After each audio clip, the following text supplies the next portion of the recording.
Welcome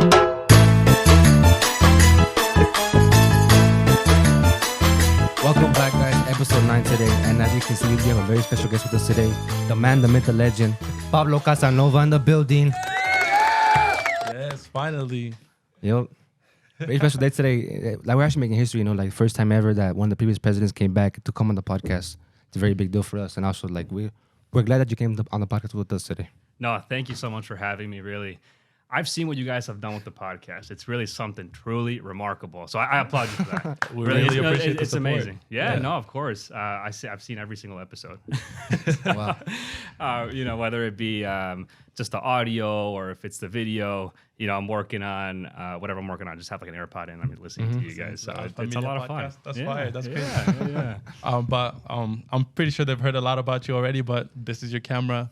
Yeah. Look at them. Just tell them about yourself. Introduce yourself for the people. So yeah, I mean, I'm assuming a few of you already know me, but I'm not. Yeah. I shouldn't, right? I haven't been here for a while. Yeah. So my name is Pablo Casanova. I have been involved. So let me just backtrack a little bit. I graduated from ASU a little less than a year ago, so spring of 2024, and I was involved with Alpha since my second semester freshman year, and that was still like the whole pandemic thing was going on, right? Oh. So I joined in remotely, and almost from the start, I noticed that this had huge potential because from my first interaction, it led to an internship. Yeah. Mm-hmm. So my Vanguard internship, where I'm sure we'll get to that later, but and because of that opportunity, I immediately noticed that if you can cultivate a little bit more of what this club is supposed to be, it can really be something truly special where we can give it to all these opportunities to Latinos and because there's so much potential. Yeah, right. You know what I'm saying? Yeah. So. Mm-hmm. And so then I decided, okay, I want to get involved in this a little more. It was a very small club, and I joined as finance chair and then VP of finance. And so I became president in, the fall semester of 2022. I carried it through till the end of 23, and then the spring semester of 24, I launched the VP of professional development role. It was more I just didn't want to leave the board, but also because we had a record number of people attending the convention. Mm-hmm. And so to me, that was like, we need to make sure that we capitalize on this opportunity to make sure everyone's ready and no one really goes feeling unprepared, because it's a truly remarkable opportunity to go to convention. I'm sure everyone has heard of it by now, but it's truly remarkable. Make sure to pitch it every episode. Yeah, make sure you pitch it. Go to convention, people. So yeah, I graduated. My day job, I'm a global capital markets analyst at the big man, Morgan Stanley in New York. And what that basically means is I help investment-grade financial institutions raise capital.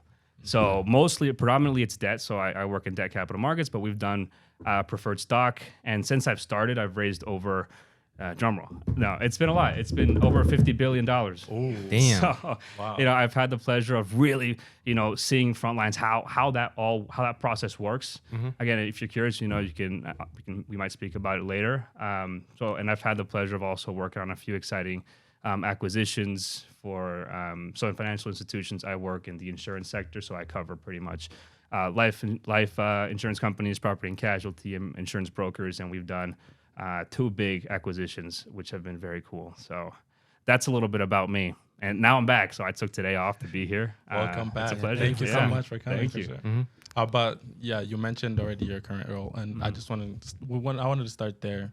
But specifically, I wanted to talk about how important is it to have technical skills for finance majors, right? And what should students prioritize going? Yeah, this is the classic technical question, and it's a valid one because everyone wants to make sure that they're super prepared. Yeah. As far as technicals, I think this is something that you can probably it's very straightforward, right? If you're going to interview for a role like in investment banking, you know what kind of technicals you have to prepare for, right? Yeah. And if you don't, a simple Google search can kind of reveal that for you.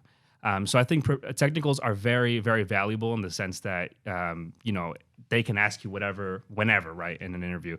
But I think the most undervalued skill to have is just the soft skill component of it. How do you present yourself? How do you answer these questions? How do you handle a question you don't know the answer to?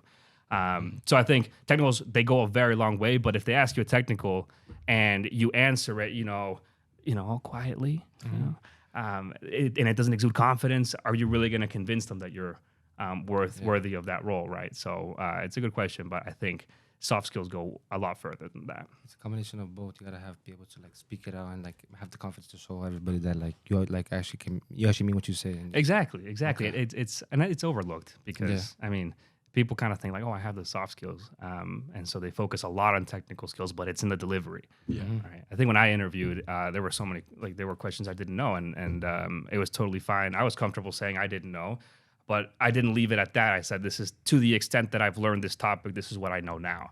All right. And so I think that transparency goes a long way with an interviewer. So, but yeah.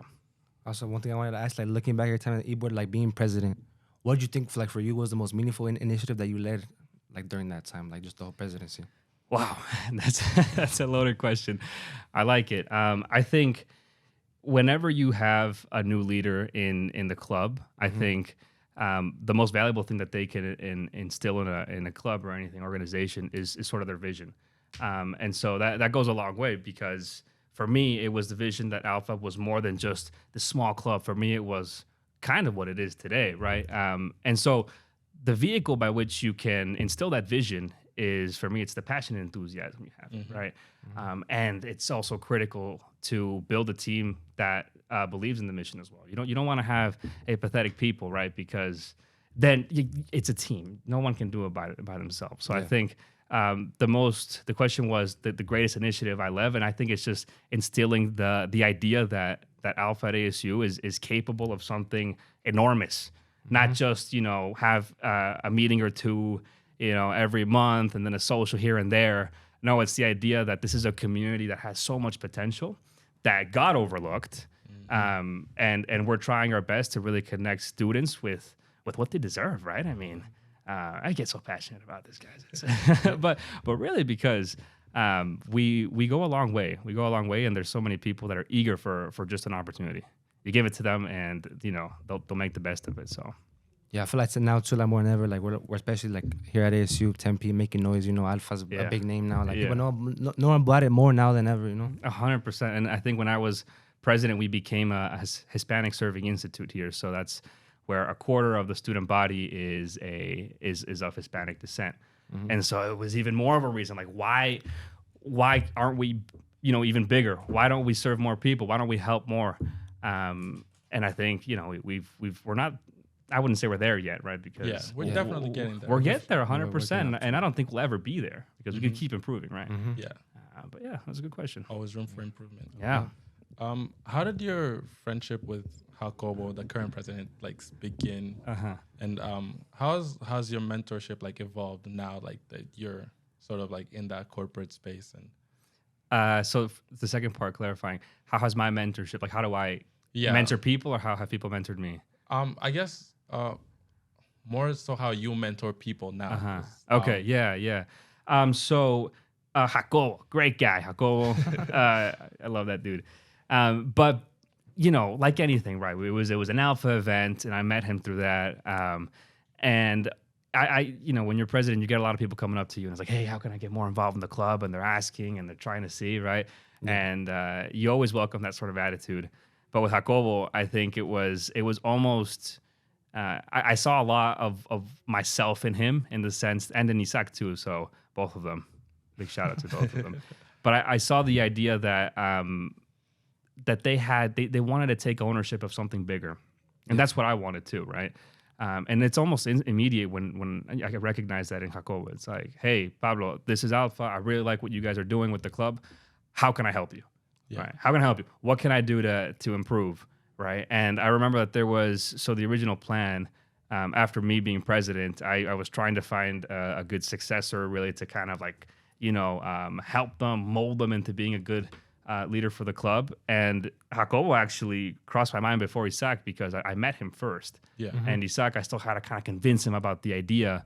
But with Jacobo, it was almost from the instantly, it was like, hey, yes, I want to be involved. I want to be a part of this. He was always super passionate about it. And you can tell when that's authentic.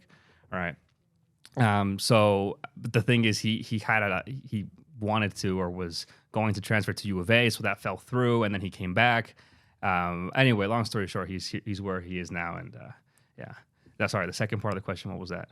Your mentorship. How has it evolved, right? Yeah. Yeah. I try to be as active as I can. The hours in New York are kind of long, so I work like 8 to 8, so about 12 hours a day.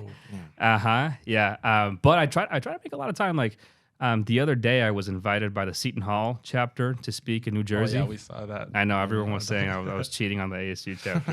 I was like, damn, it's not like that. But I try to make time, and I think my bosses have been very understanding of this. I mean, they didn't know what it was, right?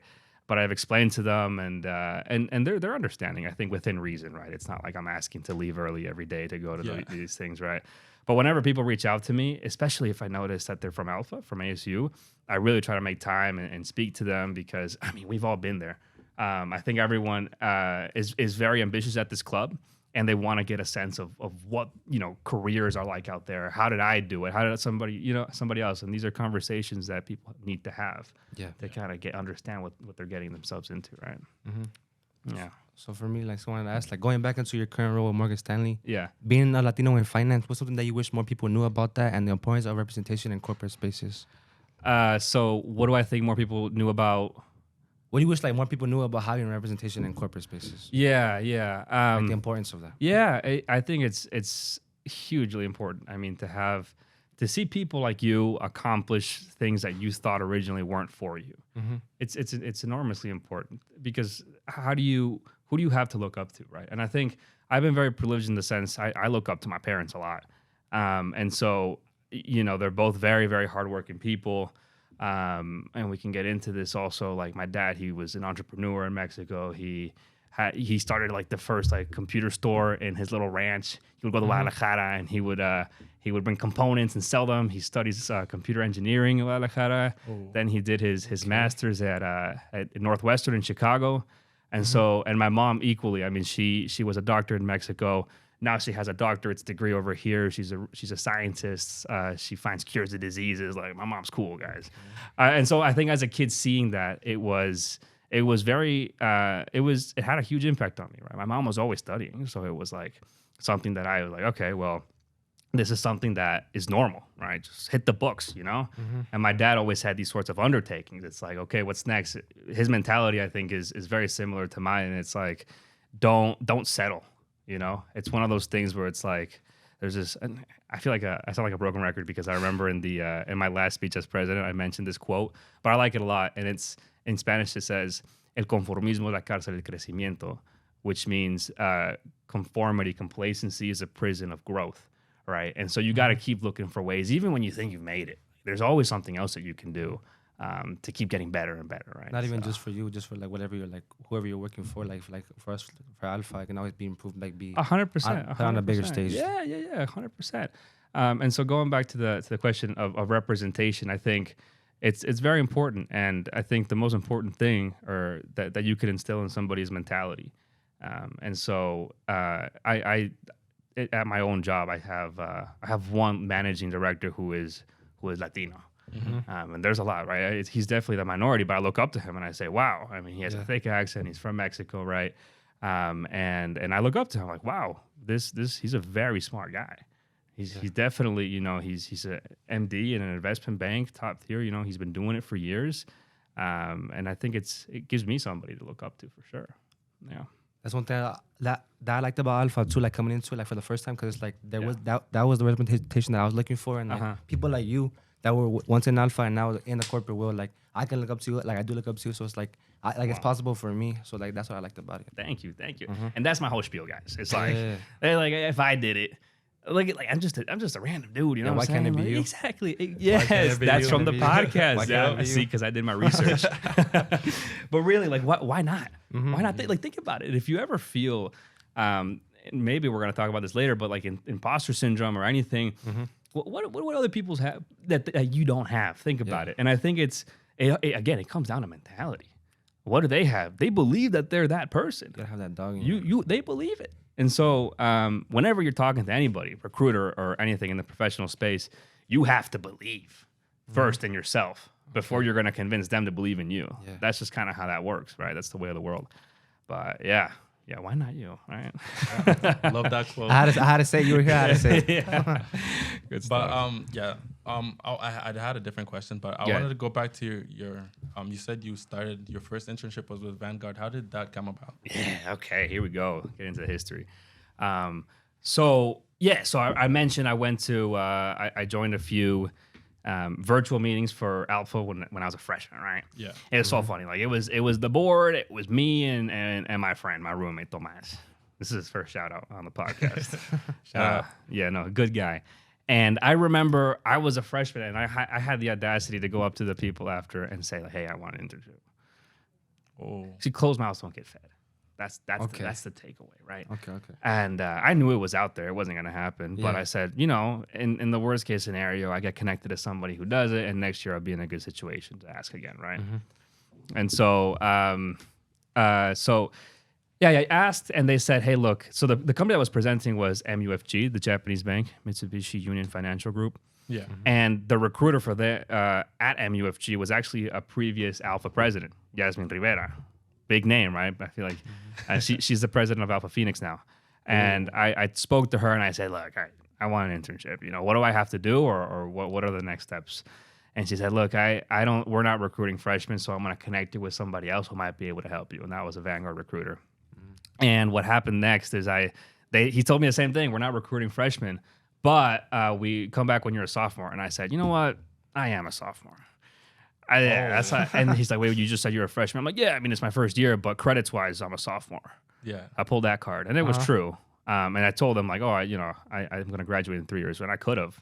That was never part of the plan. I wasn't going to tell him that, right? It's possible.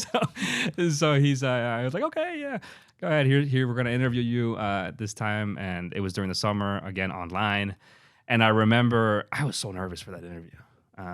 It happens to everybody, right? I remember that they, like 10 minutes before it was going to be a 90-minute interview, long, right? Half of it was going to be behavioral, the other half was going to be technical. And they sent me all the technical questions beforehand. They said, here are the accounting questions we're going to ask you. I was like, oh my goodness. I remember looking at that and I'm like, you know what? I'm just going to bail on this. Like, I'm just like, there's just no way. And you know what I said? Worst case scenario, I get some practice in. Whatever, I'll do it. They sent it 10 minutes before the interview. So like those 10 minutes were the most, I guess, productive I've ever been in my life. I was looking everything up online. Like, what do these terms mean?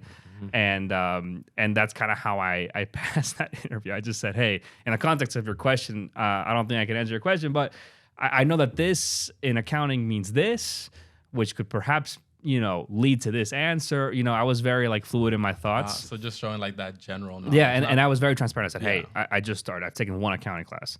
And I think prefacing it, the responses with that really, what said like, wow, and he knows all this with one Made accounting it more class. impressive, yeah. Exactly. So I made it a little more impressive, and I got the offer a few weeks later.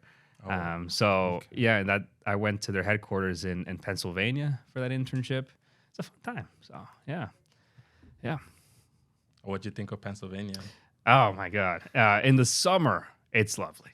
Oh. It's lovely. You get out of here in the summer, right? So I had a summer in Pennsylvania, and I stayed at Villanova University, and that was a very light finance job, in comparison to what I had now. I get in at 9, I leave at 4, and then me and all the other interns, we would play like basketball or like tennis at the dorms. It was a really fun time. But yeah, no, good stuff. Yeah. So what do you think students today should be doing that most aren't doing when like preparing for life after college? Like what are some do's and don'ts for like a corporate space? Yeah. Wow. I think just don't overthink it too much, guys. I mean, you're there for a reason. So, and I don't think your first year people really expect too much out of you. It's not like they're going to ask you to do all these, unreasonable things. So, just go in there with the mentality that you're there to learn. Go in there with the mentality that you want to meet a lot of people and you want to be proactive in that sense. And don't feel like you don't belong. I think you're there for a reason, right? There are a lot of people gave you sign off and said this person is adequate, they're qualified. Yeah. And go in there with a good attitude. Yeah. Okay. So like now looking into the future, 5-10 years, what are your plans and how do you see yourself like expanding, like maybe in that corporate space, like 5-10 years from now? Wow. It's funny because there's really no direct answer to this. I think once you graduate, so what happens is your whole life you have a very like structured plan, right? It's you're your baby, and then you go to preschool, maybe elementary school, middle school, you always know what's next, right? Yeah. And when you're in college, your goal, rightly so, should be to get a job after college, right? That's what you're here for, right? Most people. Yeah. And I think once you graduate, it's like when you get that job, it's a little more unclear. It's like, okay, well, what do I want to do? Do I like what I do? Do I want to hop around and maybe experience something else? Do I want to go back to school? Right? A lot of people consider grad school very expensive, but there's always scholarships and that kind of thing. So there's a lot that I think the grad school route is one a lot of people consider when they feel stuck. And they're like, you know what? I've been in finance for 5 years and I don't like this. So they go back to grad school, they do a pivot, and then they launch again, right? Mm-hmm. And so I don't know. For me, in terms of 5 to 10 years, it's a little out there. I think what I do want to do near term is obviously I'll complete the analyst program at Morgan, and then I think I want to get a little bit of international experience. Yeah, I'd like to work in LATAM or in Europe a little bit. Oh, yeah, just great. Understand how everything over there operates. Different markets. Exactly. So maybe a little bit of that. I do like the idea of going to grad school again. I think it's just to network at a top MBA program is very crazy. So I want to get exposed to that. Mm-hmm. But I've talked to a lot of people at the bank, and they've acknowledged that, like, honestly, you don't really need a master's degree. They're expensive, and you can get pretty far without one. So I don't know. I think people, when they graduate, they enter in like the quarter life crisis. Right? Not midlife, quarter life. And there's a lot that happens there, right? You just contemplate a lot, like, wow, is this really what I want to do? And I think it hit me pretty hard because the hours are so long. It's just like, wow, my life is like, in a little desk, So you think about it, but nothing is forever. Nothing's permanent. And whenever you want to transition, it's up to you. So I think it's just recognizing that you're still in control is very powerful. Always change. Like, it's never gonna be like constant. Okay. Yeah, 100%. What are your guys' plans? 5 to 10 years. 5 10 years. What are your majors actually? I'm a marketing major. Second year marketing major, and I'm him. Oh yeah, I'm mechanical engineering. Yeah. Smart guy, yeah. Both of you. Yeah, thank you. I appreciate that. No, but like for me, looking at it, I only have 2 years left of school. So after that, I don't really have like a set company I want to work for, but it's more like of being in the creative marketing space where I can like do something like this for a company or just like do campaigns for companies. Just that's my vision for my future. I want to be doing something creative and just be able to like have that creative freedom to like create a campaign for something and just have people enjoy that. That's what I want to do. That's what I see myself doing. And what are you doing to get there? What I'm doing to get there? This is my mentorship. Okay. Kind of, what I'm doing to get there right now, I'm starting this up too, like seeing how this goes, and then from there too, I'm trying to get an internship soon.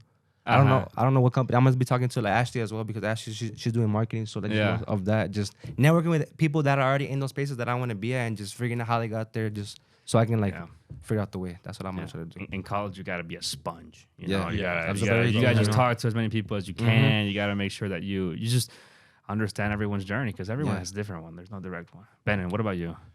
So I'm a mechanical engineering. Yeah. My whole plan, I have like 3 main areas of interest.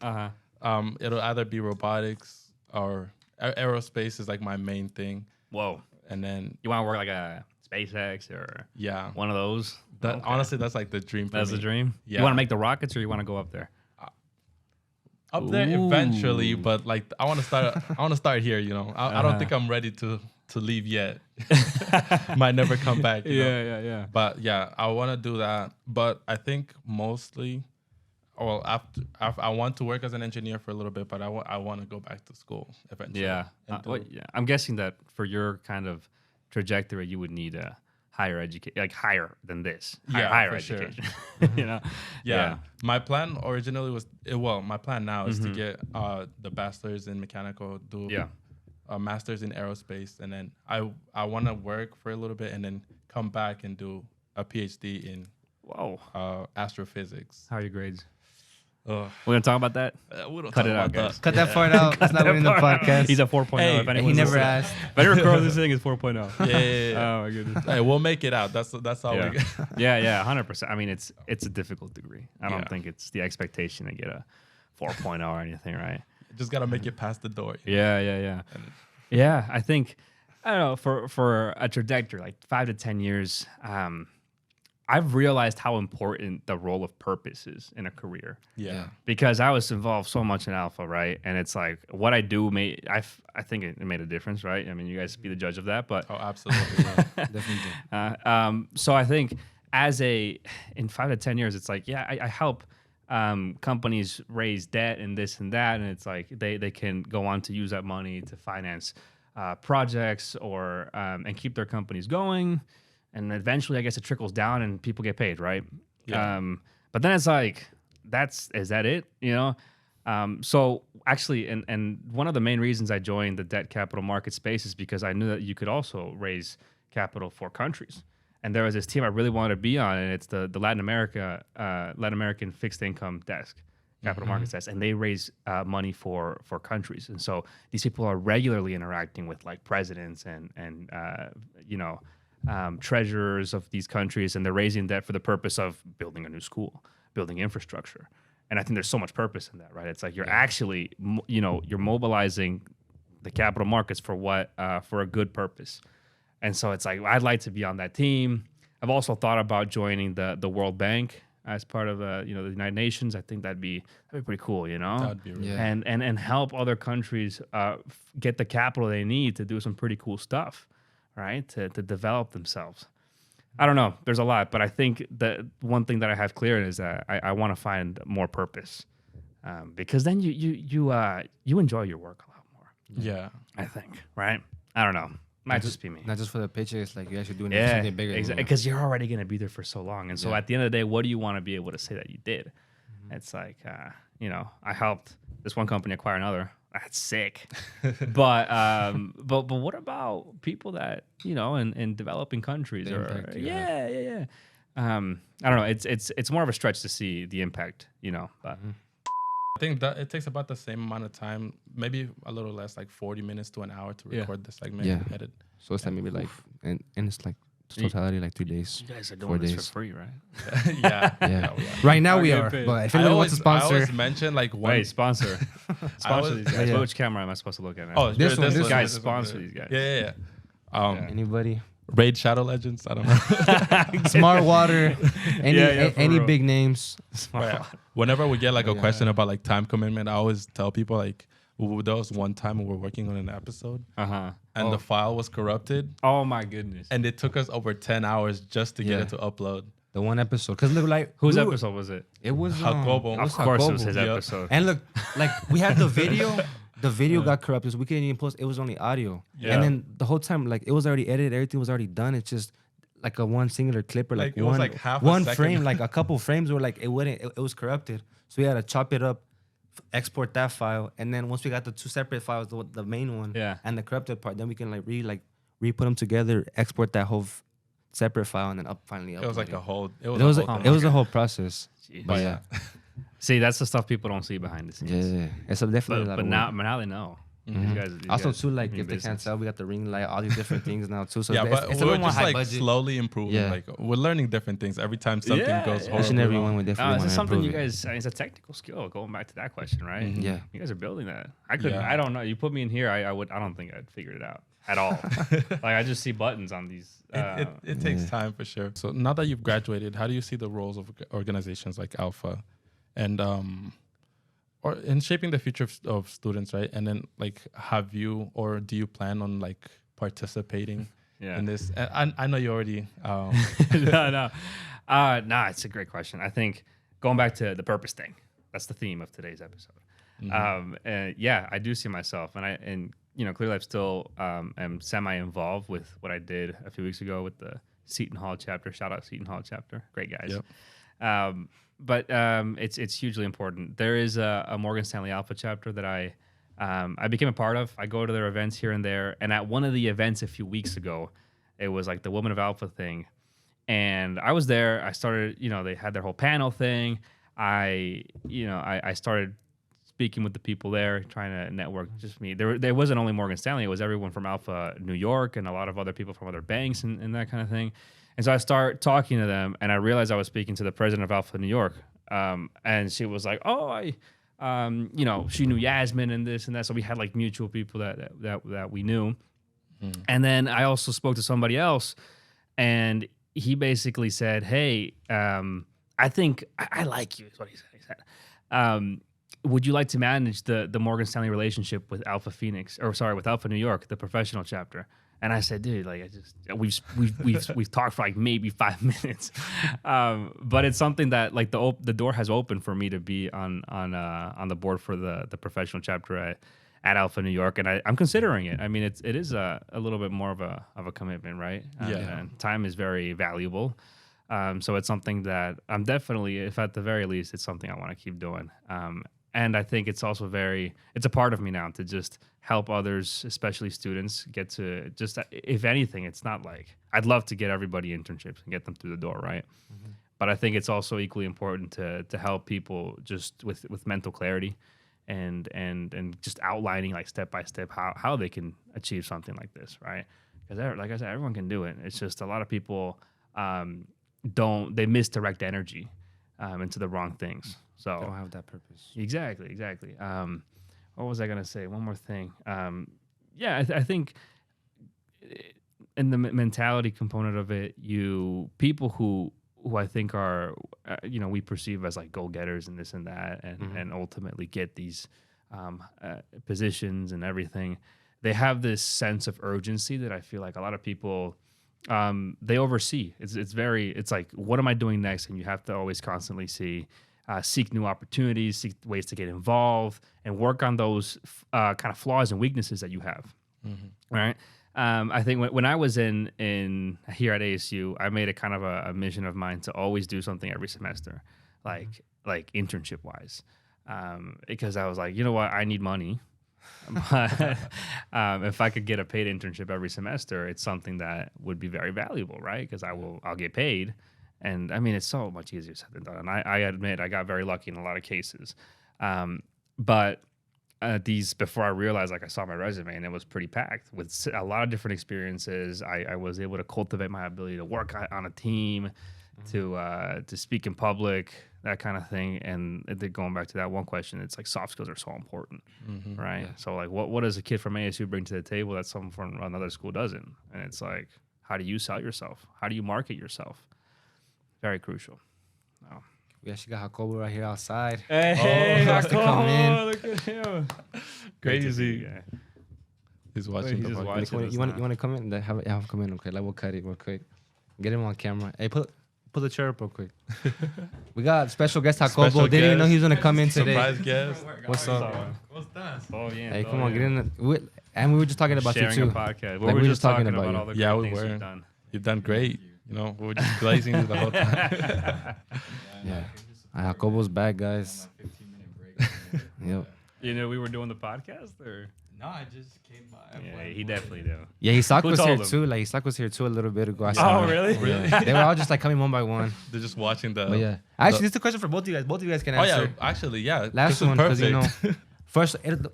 first part of it will be for Pablo, and then you can answer it after. So look, looking back at time of being president, right? Yeah. Like what was your vision for it? It hasn't compared to where it is now, and also too, like for you, for the second part of it, Jacobo, like the legacy of it, like you're president now, like you became president after Isak, and then previously it was Pablo. So like what is one thing that you guys want to leave, like legacy wise, to say, you know what, like I actually made an impact and had that purpose, like Pablo's been talking about the whole day. Wow, that was a loaded question. My fault. I think We'll try. one of the things I'm most excited about the club is that I think it hasn't lost its vision, and that it's equally hungry to keep growing, and it's equally hungry to keep helping others. Yeah. And that's the most important thing. I don't care. Like, there's no way 10 years from now people are going to remember me, right? Okay, that's kind of dark, but at this club, at least in Alpha, everyone's going to be gone. But I think if we can find a way to keep providing that for members, that sort of like environment where they feel supported and they feel like, they're not afraid to make mistakes. They keep going at it. You know what I'm saying? If we can, continue to just pass that along to the next board, the next members, I'm going to be so happy, right? And it's just something that I think everyone benefits. There's like really no losers in a situation where the club grows, where the people keep having this sort of optimistic outlook for the club. Everyone just wins in that situation. Jacobo, what was the next question? The next question for Jacobo. It was for both you guys can answer, but also for Jacobo, it's like the legacy like you want to leave, or like what you think your legacy will be, just from being president now and just leaving, and just the overall impact you had and that purpose. We're gonna get a little close. We're gonna get Yeah. But no, I think that what Pablo said was very true. But I think the one thing that I want to leave is the community aspect. I think that that's what really benefited me as a student, especially being in Alpha, and just being a part of the entirety of our community. It really impacts the way that you feel about imposter syndrome. It really impacts the way that you feel as a student. And I think that truly one thing that I've learned from every single person that comes in is that they have one sort of kind of way to play out within our community. And that's what I really find importantly. And then the second part to that is I really want us to have, something to show for it, whether it be an award, whether it be, one of the largest clubs that are Latino students at ASU, because we're getting to that point. I've gone to meetings of HPSA, of ESGO, of all these other organizations. And, now the two big dogs are HPSA and Alpha. And when we started, we were more of the smaller organizations, and now we've grown to be the larger organizations and really show our place within the club. So that's kind of my side of it, and that's what I want to leave, is that community aspect, those ties, and just overall seeing that we're a part and we have a seat at the table. Yeah. Also going back to like community parts, also everybody who's like in Alpha as well. It's not just everybody on the board or people doing like us being chairs of podcasts. Everybody else showing up, like making that wave, and us helping us like be put in that light and on that stage. It's everybody. Like it's a accumulation of everything. Let me add something here. Okay. I think also on the idea that we want to grow the club, that we want to keep doing that. Yeah. If you have this sort of idea or initiative that you wanna begin, why not do it? I feel like Alpha is a club where it has a space for everybody, right? And so like somebody comes along with this crazy idea that they want to start a podcast, right? Everyone's like, this is so difficult. We have to get so much equipment. But there's one person that really truly takes ownership of the process. And it's like, I'm not gonna, exactly, I'm talking about these guys. It's like, I'm not gonna stop at anything until I find a way to do it, right? Yeah. And I think this can go for so many. If you want to create a new position on the board, or if you want to create new committees, new undertakings, like this is just that kind of thing where like Alpha isn't a club where it's, defined by what it is now. It's defined by the potential of its members. And what it can be and what it will be in the future. Yeah. 100%. So it's yet to be written what the future of this club. Am I right, Jacobo? I think you're right. He thinks I'm right. He's definitely right. Because another quote that I'm gonna be saying for like the next few like future podcasts: closed mouths don't get fed. I said that. Yeah. I mean, that one's true. Hey. Yeah. Que tiene miedo de morirse, que no nazca. Just saying, bro. Just saying. That's fire. Yeah. Great question. We'll leave this in. Okay, for yeah, sure. we can leave it in whatever. But it's like this is more for me, right? Yeah. I'm not a public speaker. How can I be more confident? Because like when I do speak and when I do go up to like public speak, it's just more of like you can tell I'm nervous and like the shakiness in the voice. Yeah. But it's like how can I like overcome that and just be a better public speaker when presenting for elections or for anything else in general? Tremendous question. Because it's something that you're definitely not the only person that has, right? I think you have to be comfortable in your own skin first.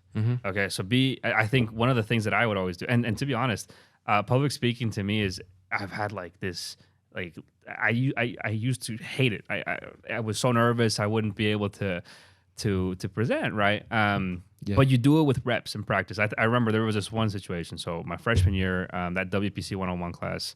We all have to take. You didn't probably. Yeah, as no, an engineer, right? So he doesn't know what I'm talking about. But there's like this entrepreneurship challenge, right? And you have to present that.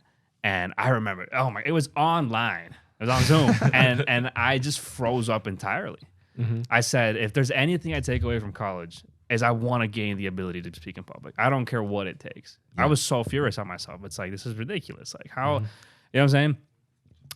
And so I think the first step in this, in gaining that sort of confidence to speak in public and is to, like I said, be comfortable in your own skin. What I would do is constantly, I would, speak in front of a mirror. I would record myself. I would hear it back. Because a lot of times people are not comfortable hearing themselves on a recording. They don't like how they sound. Oh, I know for sure. You know what I'm saying? I You guys understand that. Yeah, we know about that. We know about that. hear a little yourselves bit. talk a lot. Yeah. So hopefully you're a little more used to that. But and I think there's so much more that goes into speaking confidently than just the way you sound. The way you sound is important, but what kind of gestures, what kind of delivery of it. Delivery of it, exactly. there's How you so much that package goes it. into it. And I think when I was president and to this day, like there are just things that you can have fun with. There are ways you can have fun with it, right? Yeah. With your audience. Maybe you don't want you want them to lean a little bit, so you speak a little quieter. You know, everybody wants to know what you're saying. Not that I don't want to make ASMR, right? But or maybe you're trying to arrive at a point that is very important to you, and you want them to pay more attention. You start speaking a little faster because it's exciting. Yeah. You see how you can manipulate how you deliver a message. So there are just some tricks that you can do. But I think it all starts with you, right? Like with anything. And to be honest, like I don't think there's really ever a point where you just feel 100% confident when speaking in public, because there could arise a situation where you don't know what you're talking about, and you're talking to a room full of people that know what you're talking about, yeah. right? Or there's always going to be some sort of situation. And so I think in the context of when you're talking about yourself, when you're running for a position on the board or anything, well, no one knows. Can we cuss on this or no? I mean, We're I'll let it not slide. going I'll let it there. slide. We're not going there. Okay. Okay, but no one knows you better than yourself. Is what I'm trying to say, right? Yeah. And that's the thing. Like you can not say you can lie, Yeah. but you're confident that you had this experience, that you learned X, Y, Z. So demonstrate it, right? Get them excited about it. Yeah. I think a lot of times people just sell themselves a little short. It's like there's so many things that people have done. I mean, everyone here is like in their 20s, maybe 19 or 18 maybe. And it's just like you've been on this earth for long enough to where you can speak to a lot of experiences. I mean, it may take a little bit of digging and remembering, but why not, indulge an audience in one of your stories? Storytelling is a huge skill, So, I don't know. Back to the question, how do you gain that confidence? It's going to be through reps. And honestly, you're never going to feel fully 100% confident in depending on the situation. You might, but there will be instances where you don't. And I think how you manage those nerves is super important, right? I think for me, I'm not gonna lie, I was nervous coming in here. I was like, damn, I'm gonna get interviewed. Podcast, it's a recorded conversation. I have to pick every word I say kind of carefully. That's why I asked if I could, cuss. So I didn't. but it's just how you manage those nerves is very important. You lean into it. It's like, I'm nervous, but so what? Let's keep going, right? Show must go on. Just going in with that little confidence and let them know that like you are qualified for that. 100%. Okay. And but like I said, you have to believe it first. Yeah. If you believe it, you can convince others, right? So just grow very fond of yourself, people. That's a takeaway. Really like you're the person. You're the man. You're the woman or whatever, right? I'm him. You're him. You're her. Like seriously. Okay. So it's super crucial. But that's definitely a technique that works. Like, just hear yourself talk. Yeah. It's like, what don't you like about it? Do you not like that you sound a little unsure of yourself? Well, speak with more intention. Yeah.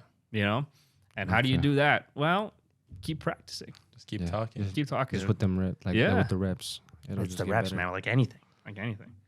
All right. So you live in New York now. I do. I hear the accent a little bit. No, you don't. That's a lie. But I hear a lot of great things about New York. But what's been your experience, like from the food, the culture, anything? Like, how do you like It's the being whole there? city life, New York. Oh my goodness, it's the Big Apple. yeah, The Big Apple. The Big Apple. It's a big contrast to what it is here. Is the first thing you notice. It's like like everything here, just take the opposite, and that's kind of New York, right? I mean, I think, the first thing, and it's the obvious one, is the weather's definitely different, right? So, my goodness, I was crazy enough to run a marathon I ran my first marathon this year. And there was Miami. Looking at the soundboard, right? Please, someone clap for my cousin convinced me to run this. That's a big achievement, though. Like, Thank you, man. I would never do that, but that's a big but achievement. why not? It's just honestly. Why not? Why can't it be me? Okay. This guy. No, But that it goes back to the point where I think it's very powerful to always have a goal that you're striving for. So I had started this job, and it's just like, okay, first of all, I'm working so many hours. I don't want to inflate. I don't want to get huge, right? So I need to find a way that keeps me accountable to exercise. And my cousin floated the idea of doing a marathon. I was like, oh my goodness, why in February? That means I'm gonna have to train in the winter. And I did. It was very cold. I ran in I think the coldest I ran was in 10, 15 degree weather. I don't think I've ever seen 10 It's degrees. ridiculous. But it keeps you honest, right? So, but in terms of the city, like, just, so yeah, the weather is very extreme cold. It's getting really nice right now, though. There's food from all parts of the world. I think one of the cool things about New York and any sort of other city is like you can get a globe and you can spin it and you can just put your finger on a country and be like, all right, I'm gonna try this country's And cuisine. you can just go there. You can just find go. a You'll spot, find no it. heavy, So that's really cool. And there's like people from all over the world. I think here in Arizona, it's like you have predominantly just English and Spanish is what you kind of hear on the streets, right? Over there, you hear everything. And it's really cool, right? So you kind of get a mix of so many. It's the melting pot, right? It's Of the so many melting different pot, yeah. ethnicities, cultures. Let's see what else. I think also over there, people are. Oh yeah, this is a big one. Just people's like attitude towards each other. Western folk people are much nicer than East little more Coast. rude, yeah. They're and they don't do it intentionally, but it definitely took some getting used to because when I started working, I was like, "There's no way. Why does everyone already hate me?" That's what I thought because you meet somebody and then you walk past them here, like West Coast or whatever. You say, "Hey, how you doing?" Right? Something, and over there it's just like they're in their own little bubble and they won't really, like even acknowledge that you're and it's just like wow, that was a little shock. And I was me and my roommate, who was actually my roommate here at ASU. We both got a job out there, and he's Tomas. I mentioned him. Yeah. We're like a few months in, we're like, hey, is it just me or are people kind of rude here? He was like, dude, that's what I was thinking. All right. Watch where you're going. I'm walking here. Like in the movies. Yeah. I'm It's walking like that in here. real life. Like it's not just in the movies. Like exaggerated. Oh yeah. It's like that. It's like that. Yeah. What happened? Oh, there's so many rats. Really? There's so many people. Yeah. I think it's more common in New York to see a rat than it is to see a squirrel. Wow. Oh, wow. But there, you get used to them. Do you have like a favorite deli This in is New part York? of the family. Like like delis in every corner. The Yeah. Aki's deli. I got my go-tos. You Okay. know? I got Give us Pablo's go-to deli order. Oh. No, this is not good. Not good for the PR. Too much junk food, guys. I'm not gonna lie to you. Guys, be healthy. He ran a marathon and then he came all the way back the next day. in the Oh, deli. 100%. It wasn't even funny. Like within a week, I was like already gassed. I was trying to keep running just to keep my fitness up, but it's just like, dude, this is like 1/5 of what I ran, and I was so gassed. I was like, oh, wow. But so yeah, take care of yourselves, people. This is a public service announcement, right? PSA. Fitness is very important. Health is very important. Take care of yourselves. Yeah. Sleep, eat, drink water. Yeah. But my favorite deli was the chicken parm. If anyone was wondering, it's just a classic, But like, what's the bev though? Because you can't forget the bev. Yeah, the bev. No, that's a good one. Never. I typically go for ginger ale. Ginger ale. Ooh. But that's that's fire. I like it, but it's also because it's caffeine free. Okay. At least the ones that I see over there. And sleep is so important, people. So it's like I don't really want to mess with that. I try to go caffeine free every day. Yeah. Only rely on it when I absolutely need to, because that's like the three pillars of a healthy life, right? The sleep, your diet, and then exercise. Especially too, like with your work, like Yeah. the hours you're telling us about, like you definitely need to have your sleep on lock. 100%. Like if you neglect any one of those like three pillars, your health is gonna go down like immediately. Yeah. You're gonna gain weight, or you're just gonna not have like the mental clarity to focus. Stuff happens, so you take care of yourself, people. Yeah. Ben, can you do the public service announcement? Oh, yeah, sorry. Take care of themselves. Guys, take care of yourselves. Yeah. Don't forget the three pillars: eat well, exercise, and sleep at least 8 hours. Yes. Thank you. Yes. But you want to ask this? Yeah. So like talking more about New York, you already talked about the food and the culture, but like what are some of your favorite things to do? And like just anything, like not even about New York, just about you in general. Your like favorite things to do, hobbies, and also just how do you wind down after stressful day at work after those long hours? Yeah. Let's see. So yeah, I mean, I picked up running. That's something I did over here too a little bit, but running over there is a lot more fun because here you can run like 10 miles and you're still like at the same place almost. It feels because it's like Everything's same terrain. everything's so far away, right? Over there, it's a lot of fun. So like my longest run I would do when I was training for the marathon, I would run from like the tip of Manhattan, which was like Washington Heights around there, and I'd run all the way down to Brooklyn, which is like 15 to 20 miles around there. Wow. It was a lot of fun. That's dedication right there. Because I appreciate it, man. Yeah. It kept me sane. I'm definitely losing it a little bit. But other things I like to do, I love to play football, soccer. Football. Yeah, football. I love You got a football. favorite team? Like, let the people know who's your team. Ah, my goodness. I They just might hate it. They Our might like cameraman it. might get mad at you, but he's a soccer guy over here. Okay. No, I mean, I watch the European competitions a lot, and I don't feel like I'm really tied down to any team. I mean, I grew up being a huge Barca fan for Messi. Okay. Yeah, me too. So I'm so excited to A lot see of us them were, yeah. get far in the Champions League now. That's like, wow, we might be back. But I think just unconditionally, I have to support La Selección de Mexico. It has to be done, even though it's been disappointing recently and whatever happens, and it's a little corrupt, the organization, right? But the federation, like, you know, I was born Mexican, so I have to support them. Just how it is, the way of the world, you know? Yeah. Oh yeah, so I went to a New York Red Bulls game the other day. That was a lot of fun. And MLS, you know, but it's what we have here, right? So it's like, and they were playing Chicago Fire, and me and my roommate would go, and we're trying to put money on this thing. It was like The over-under? because, you know, exactly, Over-under on the because game. you know, now it's funny because now people I can't buy stock. I'm restricted because, you know, private side or whatever. Yeah. And so I remember a lot of people were saying like, all right, I guess we have to gamble now. It's just, That's the only other alternative. I can't see any it's just other like way. logically, it's just how it progresses, right? Yeah. And Makes sense. it's you know, what I was gonna say is at that game, we were trying to you put some money on the game, and it was just the payouts weren't like, you know, amazing on either side until Chicago Fire went up 1 goal, and we're like, yeah, I think we gotta lock in this bet. And so we said we both bet on New York Red Bulls turning it around. And they did. So okay. yeah, So yeah, y'all yeah. won. We got some good money, and then we put that money back into the basketball tournament, the March Madness, on Florida. And so, you know, we made some good money, you know. Oh, So okay. guys, this is not I'm not asking you. He's to not send only help. making money for Morgan Stanley, he's making money for himself. Yeah. No, but that I don't really sports bet too much. Okay. Within Yeah, reason, don't do right? it, guys. I just win. Like, Yeah. Only Unless do it have- if you know you're gonna win. Only Unless do it you if can it's a see the lock. future, Yeah. don't do it. If it's not a lock, you're not gonna win. You're gonna lose everything you have. Feli. Yeah. Be careful, people. Yeah, this is actually an announcement specifically to my little brother. Stop doing it. Don't gamble. It's not worth it. You're not Pablo. No, that's not the takeaway. just do it if it's a lock. That's it. Yeah. If it's a lock, it's a lock. Yeah. That's true. That's Yeah. true. Okay. Yeah. Next question. You know, Morgan Stanley. How's the workload? And did you feel prepared coming out of college, going into that specific job, or did you learn as you go? Wow.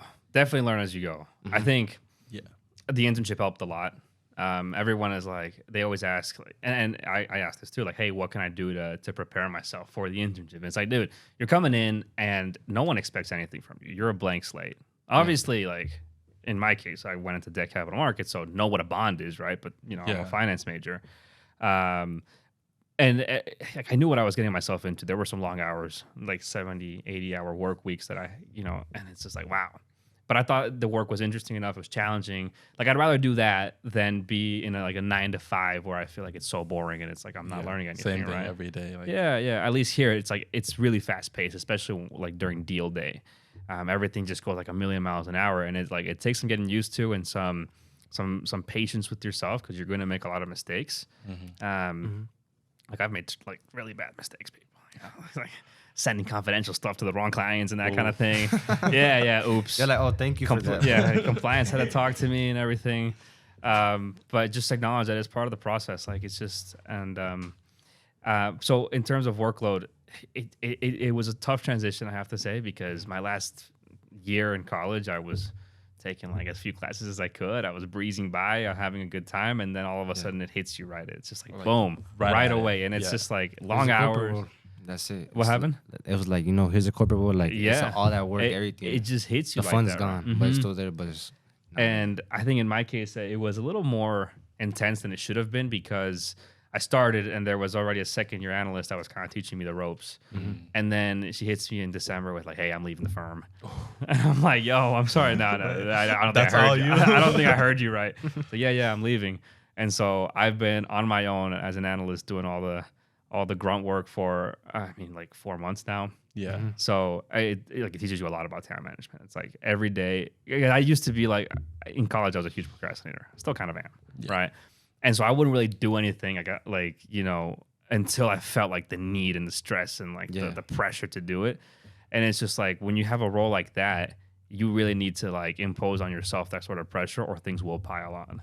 And so now it's just like every day, it's like even if if we're not in the market with deals or anything, it's like there's stuff to be done, and you have to kind of work as fast as you can, because otherwise you're gonna be there until 10, 11 p.m. So it's happened. Yeah, it happens here and there. But if you stay past 8, the firm pays for your dinner, so that's that's a little perk. Like, you know, I'm A win is a win. Yeah. So All right, this is gonna be our last question. Okay.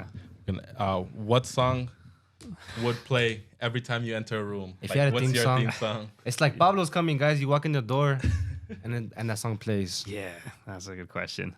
And one that I just could not come up with an answer to. I thought about it really hard, but I think I don't know. I think one of them that I've really liked for a while, but I wouldn't I don't listen to it too much, is like the Hall of Fame song, by The Script. Sitting in a Hall of Fame. Oh, yeah. You know, it's like That's a fire intro. you envision yourself in that Hall of Fame. Just the doors open. Yeah. Pablo Casanova is here.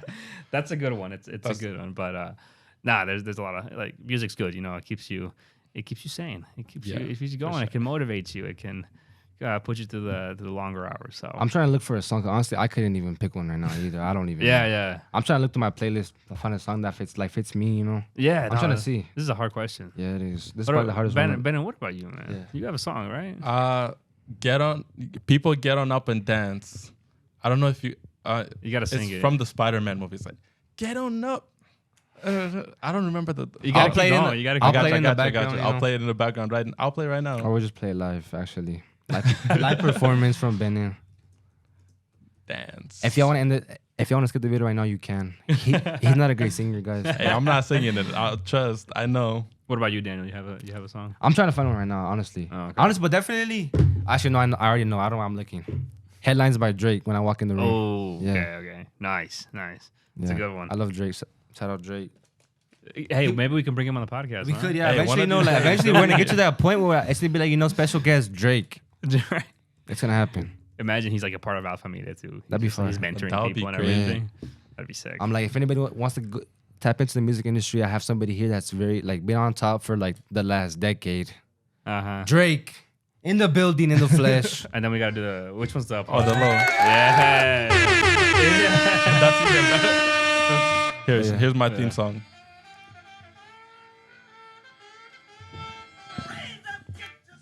Bro thinks like he's a Okay, black okay. Spider-Man, out the shop, like. Yep.